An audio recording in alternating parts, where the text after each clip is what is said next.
Can hardly get out of the stand. Was he 160? Oh, dude, he'd crush 160. Really? He will. He's a monster. Awesome. Congratulations. Oh, I'm shaking so bad, Chris. I can't hardly stand it. You probably looked like me last year.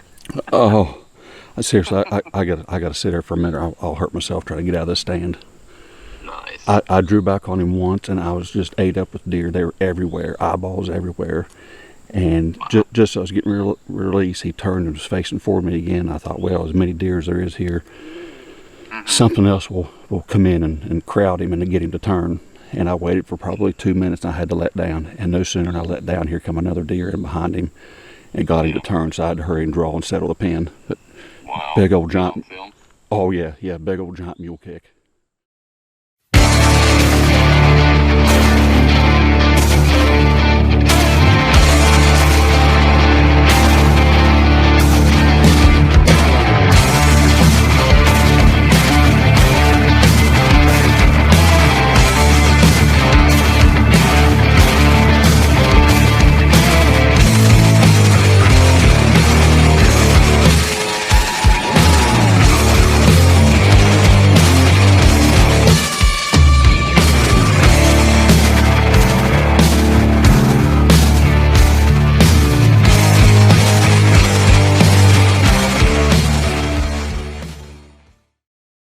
Good afternoon, everybody.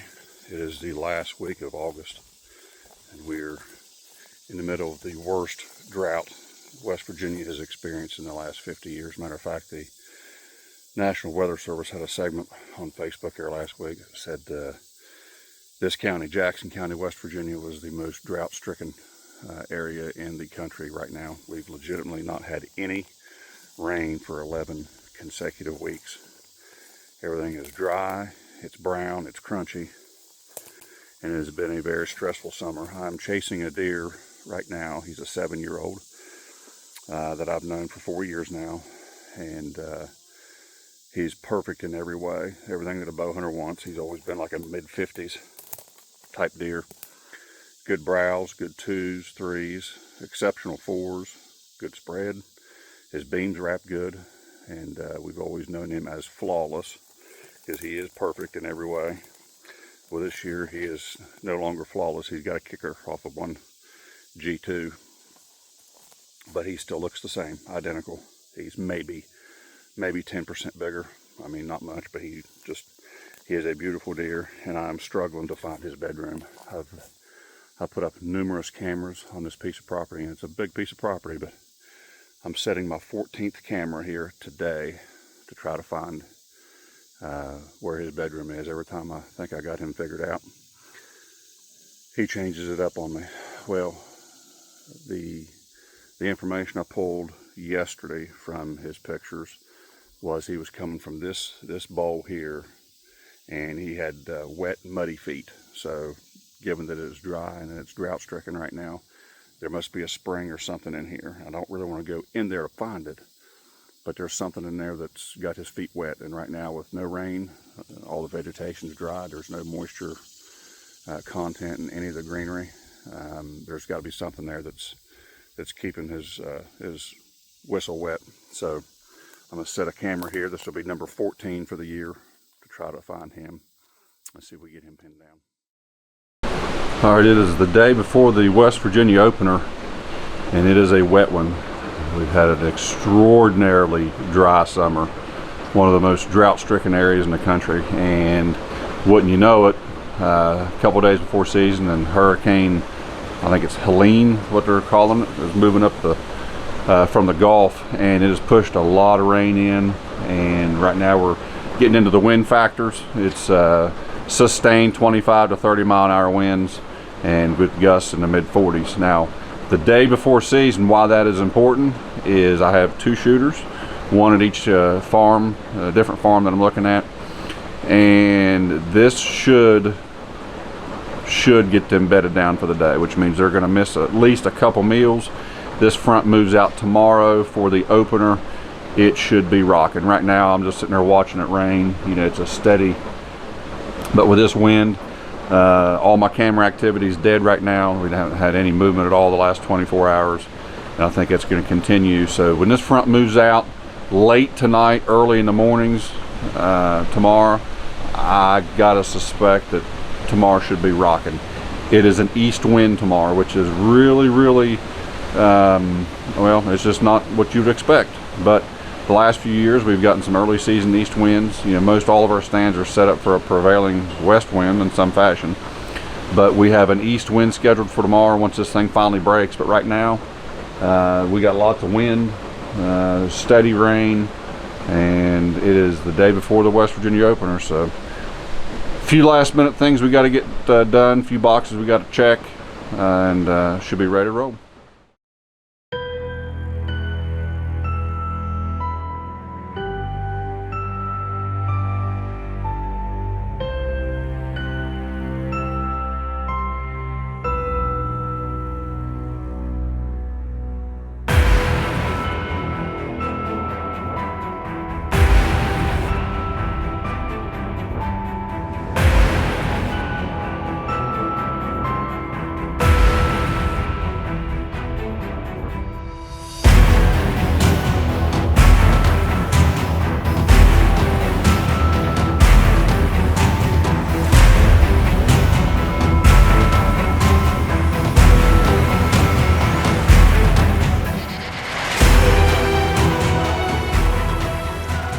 Guys, about 3 o'clock. The rain moved out there yesterday evening, and real windy overnight. I mean, it just blew hard, and it's finally settled down to a reasonable amount. But if you look behind me here, it's still, I mean, just bone dry. Even after that rain, it really kind of speaks volumes to how dry and how much of a drought we had this year. We got, look at this behind me. Look, it's just all, look at all that brown. This is even after the rain yesterday. It's like it never even hit. Anyways, this particular deer was here about 5:30 this morning, just before sunup. And when he left, he traveled back out the road towards, well, it'd be towards the east. And we have an east wind this evening, coming off the back end of this Hurricane Helene. Anyways, it's still kind of breezy. I mean, the winds have subsided just a little bit. But if we get in here and we catch him just on the other side of that knoll where he left this morning, he's got to be close. You know, he left like 5:30, and he went that direction into the east. So this just may work out. I've struggled all year to find this guy's bedroom. I've hung camera after camera after camera. Some cameras I didn't even find him at all. Others I'd find him coming from a different direction.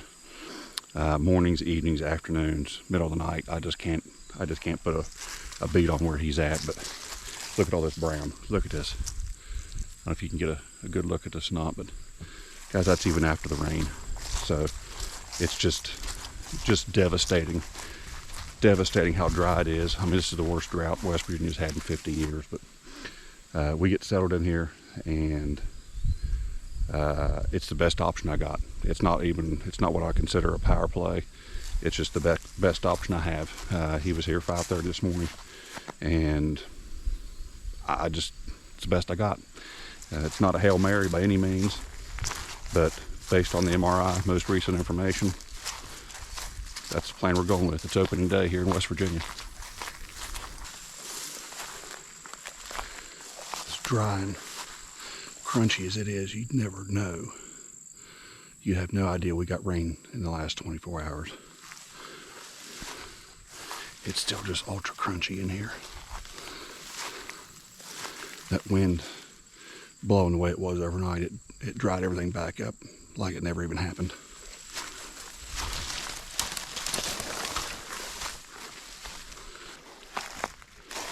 All right, we're slipping down the home stretch here.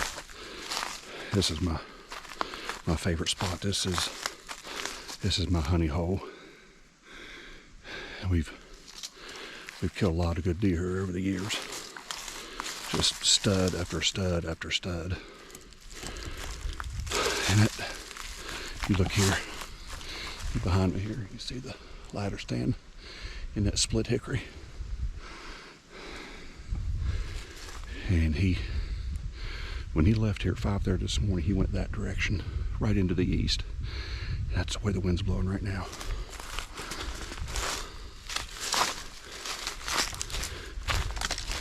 get settled in here for the night.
He's way bigger than I thought.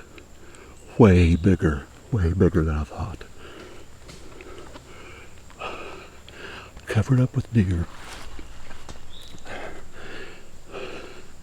And I could see their body language change just a little bit. But when he came in, they didn't really scatter like I thought they would. He caught me off guard. I didn't think it was him. I said, oh my God, that's him. And he had no clue I was here. I was at full draw forever. And had to let down. And then that other deer come in and posture. I got him to turn a little bit so I was able to get back on him. Oh. That's a West Virginia booner. You hide and watch. When the tape gets on him, that's a West Virginia booner right there. My first West Virginia booner. I went back and got April. And this is what happened. We're in the stand above the setup here, and he actually come in this road. And truthfully, I mean, the body language of the deer that was in here, I mean, they kind of told on him to a degree, but they weren't all that spooky. A lot of times when these bigger deer come in, I mean, they'll scatter and kind of park, and they didn't do that. But I mean, they're on a little bit of alert, but truthfully, I kind of got caught with my pants down. I wasn't expecting it to be him.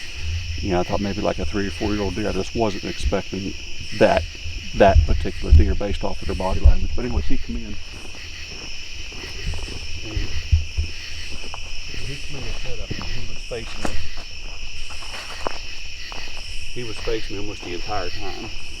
And one time he opened up just a little bit, and I was at full draw for like 2 minutes, waiting for him to just another little sliver, and he never did. I finally had to let back down, but there's so many deer in here. I thought, well, you know, sooner or later something's going to kind of crowd him and get him to open up. And that's exactly what happened. There was a deer that came in here on the back side, and we kind of approached him. He turned to face him to confront him in posture, and that's what gave me the shot. And when he had that mule kick, I mean, it was a classic mule kick. He kind of barreled straight down this point, so we'll go ahead and see what we can find. But with the drought that we got this year, the dirt in here is just powder. I mean, it's just, there's no vegetation whatsoever. There's no leaves, there's no cover. So until we actually get into the timber, it might be a little hard to find the blood in this dirt. There's the arrow. If you can see that, that looks pretty good. Shooting the G5 Mega Meat 3-blade. That looks really good. I need to actually go and get my bow. My bow's still hanging on the string over here.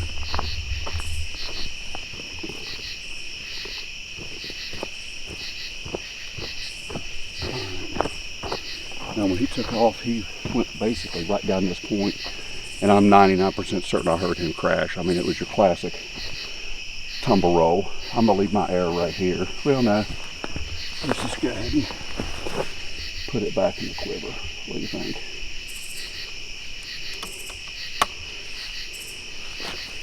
All right.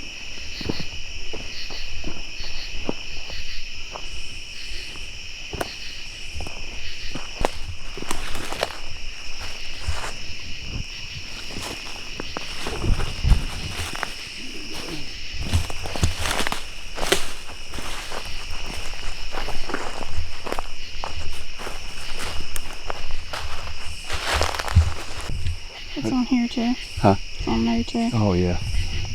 Right along this tree. He's just basically crashing out through here now. Right here.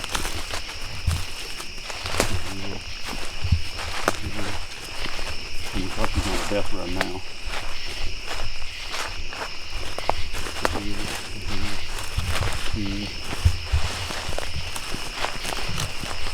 Right all over this tree. Here.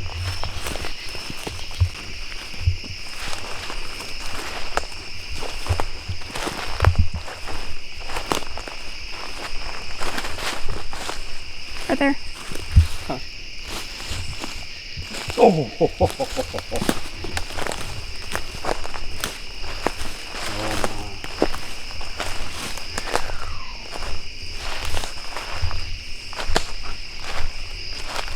Oh my, would you look at that?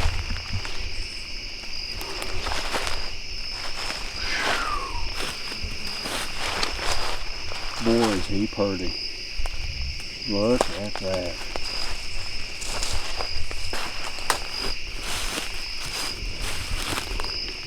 Oh my.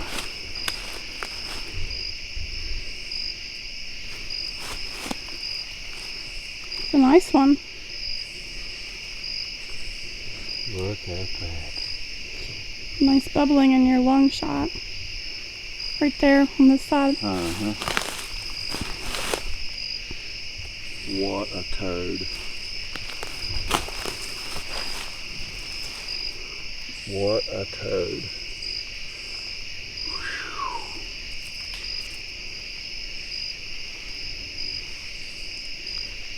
Wow.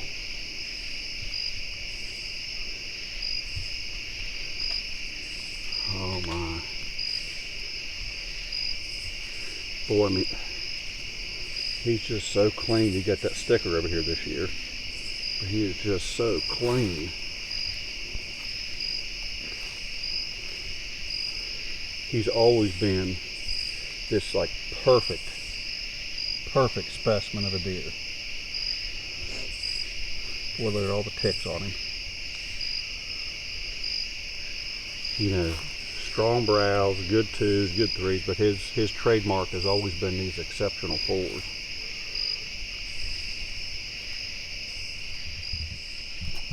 4 years of chasing this jewel, and he has been a challenge, well worth the wait. I would have shot him as a 4-year-old. Matter of fact, I tried to shoot him as a 4-year-old had I given the opportunity, and I just never had the opportunity. And then that was in 21. And then as a 5-year-old in 22, 6-year-old, 23, and now here we are in 24 as a 7-year-old, and he's kept this same trademark every year, except this year he's got that kicker. I don't know where that come from. I guess it's just having enough birthdays with you, but man, is he pretty. And I took 14 camera sets this summer to find him. Once he finally showed up, I took 14 different camera sets to try to walk him back to his bedroom, and I ended up killing him at the very first camera location, very first one I found him at. I've chased him all over this damn farm trying to find his bedroom, and I think I've always said every deer has a pattern, and I think his pattern is that he has no pattern. He was predictably unpredictable, but the last 2 to 3 occasions that we had an east wind, he's daylighted. So that's what we did. We played an east wind and we rolled with it.